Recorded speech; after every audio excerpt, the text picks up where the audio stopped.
अस्सलाम वालेकुम। इसी तरह की दीनी मालूमात के लिए हमारे चैनल को सब्सक्राइब करें। काबा की बुनियाद। हज़रत इब्राहीम अलैहिस्सलाम अगरचे फ़लस्तीन में ठहरे थे, मगर बराबर मक्का में हाजरा और इस्माइल अलैहिस्सलाम को देखने आते रहते थे। इसी बीच इब्राहीम अलैहिस्सलाम को अल्लाह का हुक्म हुआ कि अल्लाह के काबे की तामीर करो। हज़रत इब्राहीम अलैहिस्सलाम ने हज़रत इस्माइल अलैहिस्सलाम से जिक्र किया और दोनों बाप बेटों ने अल्लाह के घर की तामीर शुरू कर दी। एक रिवायत के मुताबिक बैतुल्लाह की सबसे पहली बुनियाद हज़रत आदम अलैहिस्सलाम के हाथों रखी गई और अल्लाह के फरिश्तों ने उनको वह जगह बता दी थी जहां काबे की तामीर होनी थी, मगर हज़ारों साल के हादसों ने अरसा हुआ उसको बेनिशान कर दिया था। अलबत्ता अब भी वह एक टीला या उभरी हुई ज़मीन की शक्ल में मौजूद था।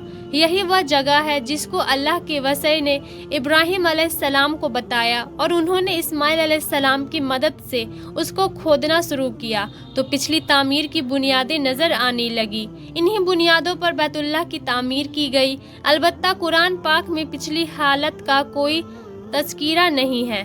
दूसरी तरफ यह हकीकत है कि इस तामीर से पहले तमाम कायनात और दुनिया के कोने कोने में बुतों और सितारों की पूजा के लिए हैकल और मंदिर मौजूद थे, पर इन सब के उलट सिर्फ एक खुदा की परस्तिश और उसकी यकताई के इकरार में सरे नियाज झुकाने के लिए दुनिया के बुतकदों में पहला घर जो खुदा का घर कहलाया वह यही बैतुल्लाह है। इसी तामीर को यह शरफ हासिल है कि इब्राहीम जैसा जलील कर पैगंबर उसका मेमार है और इस्माइल जैसा नबी व जबी उसका मजदूर। बाप बेटे बराबर उसकी तामीर में लगे हुए हैं और जब उसकी दीवारें ऊपर उठती है तो बुजुर्ग बाप का हाथ ऊपर तामीर करने से माजूर हो जाता है। तो कुदरत की हिदायत के मुताबिक एक पत्थर को बाड़ बनाया जाता है जिसको इस्माइल अलैहिस्सलाम अपने हाथ से सहारा देते और इब्राहीम अलैहिस्सलाम उस पर तामीर करते जाते।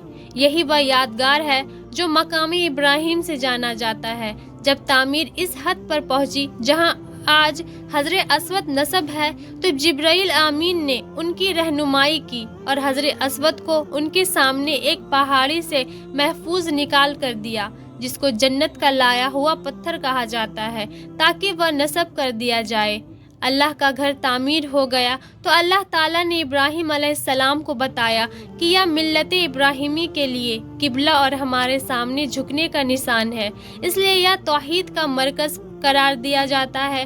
तब इब्राहीम व इस्माइल अलैहिस्सलाम ने दुआ मांगी कि अल्लाह ताला उनको और उनकी ज़ुर्रियत आल औलाद को नमाज और ज़कात कायम करने की हिदायत दे और इस्तिकामात बरते और उनके लिए फलों मेवों और रिज़्क में बरकत दे और दुनिया के कोने कोने में बसने वाले गिरोह में से हिदायत पाए हुए गिरोह को इस तरफ मुतवज्जा करे कि वो दूर दूर से आए और हज के मनासिक अदा करे और हिदायत व रुश्त के इस मरकज में जमा होकर अपनी ज़िंदगी की सआदतों से दामन भरे।